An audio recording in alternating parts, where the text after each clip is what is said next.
You've done bench press before, probably. What am I going to tell you that's going to be different than what you already know? Well, you know, to keep your back flat and your feet braced on the ground and all this kind of stuff. The nuance that I want you to take from this is exposing the weak links in your shoulder, utilizing range of motion, and using this not as a bro-y kind of let's build the chest as big as possible, but as a let's restore function to the shoulder movement, and we can utilize that for this purpose. Okay. That being said, a lot of the typical cues for a bench press are going to be keep the elbows in a little bit tight, just come to contact on your chest or your rib cage, come back up. There's nothing wrong with this. I would call this the sort of default settings safe bench press. Now, the reason why I'm not going to do that is for what this allows you to get access to when you don't. So if I destabilize my shoulder by basically not packing in my lats, so this is my lat creating additional shoulder stability, I expose the range of my chest, shoulder, and a bit of my bicep a little bit more. I'll show you the difference.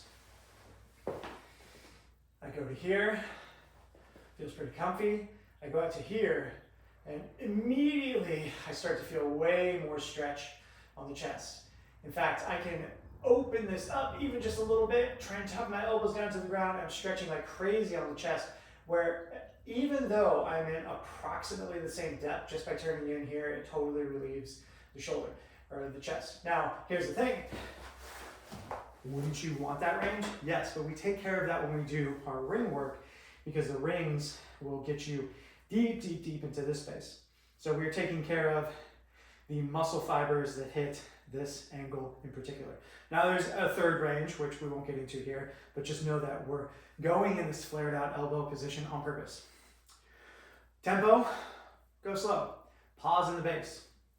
How much weight should you use? Go by feel to start.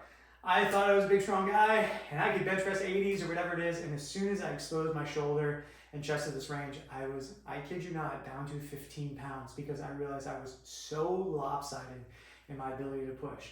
So I started with 15s, and so slow and creaky. Cranked up in that range a little bit, slowly but surely, until I got to a place where I felt like I was bottomed out. I built myself up, 20, 25, and so on, and I got back to my ability to push 70s or 80s in this abducted position. Other minor details, just to cover the bases as far as bench press stuff goes. Yes, I want my feet flat. Yes, I want my butt tight. Yes, I want to generally stay on the bench. You can see I've got a tiny little arch in my low back, and I'm not trying to get up into any of this stuff. That's for like powerlifting, barbell bench press, all that kind of thing. We're just trying to keep this very neutral, very, again, kind of like factory default settings.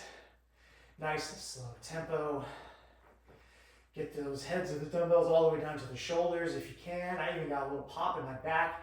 That is my chest opening up and my back allowed to move a little bit because I've been sitting prior to this.